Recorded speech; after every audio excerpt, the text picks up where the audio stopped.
NATO chief says Trump's comments on abandoning alliance endangers U.S. and European troops. NATO Secretary-General Jens Stoltenberg addresses a media conference at NATO headquarters in Brussels earlier this month. CNN, NATO chief Jens Stoltenberg has hit back against any suggestion countries within the alliance would not defend one another after former U.S. President Donald Trump said he would not abide by the collective defense clause at the heart of the alliance if re-elected. In what would be a stunning abandonment of a decades-long core U.S. commitment, Trump, who is running for re-election in November, said during a campaign event Saturday he would encourage Russia to do whatever the hell they want to any NATO member country that doesn't meet spending guidelines and would not offer such a country U.S. protection. In a statement Sunday, Stoltenberg said such comments put European and American soldiers at an increased risk. Any suggestion that allies will not defend each other undermines all of our security, including that of the U.S., and puts American and European soldiers at increased risk, Stoltenberg said. I expect that regardless of who wins the presidential election, the U.S. will remain a strong and committed NATO ally, he said, while also stressing that any attack on a NATO country would be met with a united and forceful response. Trump's comments, which come amid an ongoing war in Europe and rising concerns about Chinese activity in the South China Sea and toward Taiwan, will likely raise fresh questions among allies in Europe and Asia over the strength of U.S. commitments. During his time in office, Trump repeatedly railed against spending disparities within NATO and accused some countries of not meeting their obligations. He also criticized American defense pacts with Asian allies Japan and South Korea. But the latest comments, the most direct indication he does not intend to defend NATO allies from Russian attack if he is elected, land at a time of starkly different circumstances compared to his time in office. NATO is now heavily involved in supporting Ukraine's defense following Russia's 2022 full-scale invasion, which has sparked a mass humanitarian crisis, plunged Europe into its largest conflict since the Second World War, and seen Russian leader Vladimir Putin accused of war crimes by the International Criminal Court. The U.S. and its allies have supported Ukraine with crucial weaponry, training and economic support, though they have not sent troops to Ukraine, which is not a NATO member. The conflict has raised concerns Putin may have further expansionist ambitions, which the leader denies, or that a NATO country may become directly embroiled. Russia's invasion of its neighbor prompted Sweden and Finland to seek NATO membership and the collective protection it affords. Finland joined NATO in April 2023, doubling the alliance's border with Russia. Sweden has faced numerous delays in its path to accession, notably from Turkey, but has since made progress towards joining. The NATO bloc has also moved to deepen collaboration with countries in the Indo-Pacific amid concerns about an increasingly assertive China. Separately, Washington has strengthened coordination with Japan and Korea, which are also warily monitoring ramped-up aggression from North Korea. Japan, South Korea and the Philippines are all treaty allies with the United States in partnerships that date back decades and have been crucial to Washington's military influence in the Pacific since the end of the Second World War. The White House on Saturday slammed Trump's comments as appalling and unhinged, and contrasted them with President Joe Biden's efforts to bolster American alliances for its national security. Reckless. Several European leaders have condemned Trump's comments. German Chancellor Olaf Scholz said Trump's comments were solely in the interest of Russia, adding that any relativization of NATO's guarantee of assistance is irresponsible and dangerous.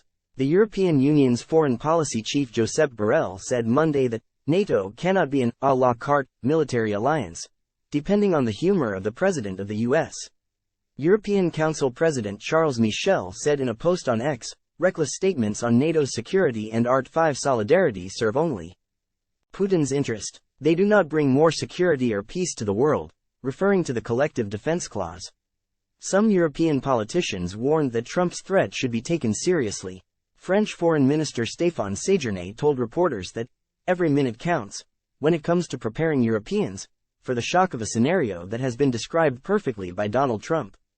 Quote, meanwhile, Polish Prime Minister Donald Tusk said, there is no alternative to the EU, transatlantic cooperation and NATO.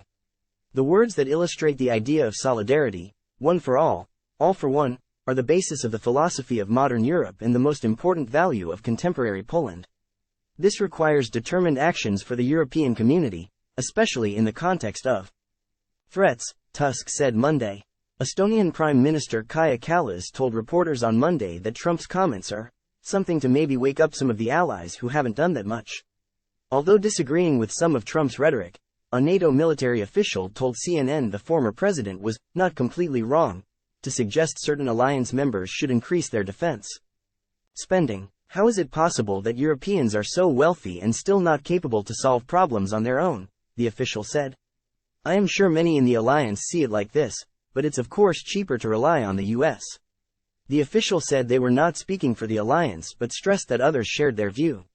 First created to provide European and North American nations collective security against the Soviet Union, the North Atlantic Treaty Organization now includes 31 countries throughout the wider region.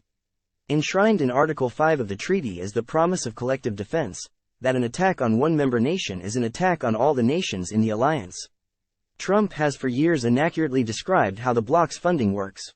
NATO has a target, that each member country spends a minimum of 2% of gross domestic product on defense, and most countries are not meeting that target. But the figure is a guideline and not a binding contract. Member countries haven't been failing to pay their share of NATO's common budget to run the organization. As of 2022, 7 countries were meeting the 2% target, up from 3 in 2014, with European allies. And Canada increasing spending for 8 consecutive years, according to NATO.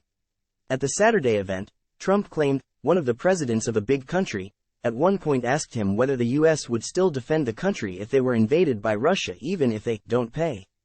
No, I would not protect you, Trump claimed to recall telling that president. In fact, I would encourage them to do whatever the hell they want. You got to pay your bills. Biden said Sunday that Trump is making it clear that he will abandon our NATO allies, and outlined the potential consequences of Trump's comments. Trump's admission that he intends to give Putin a green light for more war and violence, to continue his brutal assault against a free Ukraine, and to expand his aggression to the people of Poland and the Baltic states are appalling and dangerous, Biden said in a statement via his campaign. In the wake of Russia's full-scale invasion of Ukraine, the US leader has repeatedly said NATO is more united than ever before. Even prior to the war, he sought to bolster and repair American alliances following the Trump-era years of America First. Trump's comments also come as U.S. lawmakers are deciding the direction of U.S. support for Ukraine. The U.S. Senate on Sunday took a step closer to passing a $95.3 billion foreign aid bill with crucial assistance for Ukraine and Israel following a key vote to move the package forward. The CNN Wire. Trademark and Copyright 2024 Cable News Network, Inc., a Warner Brothers Discovery company. All rights reserved.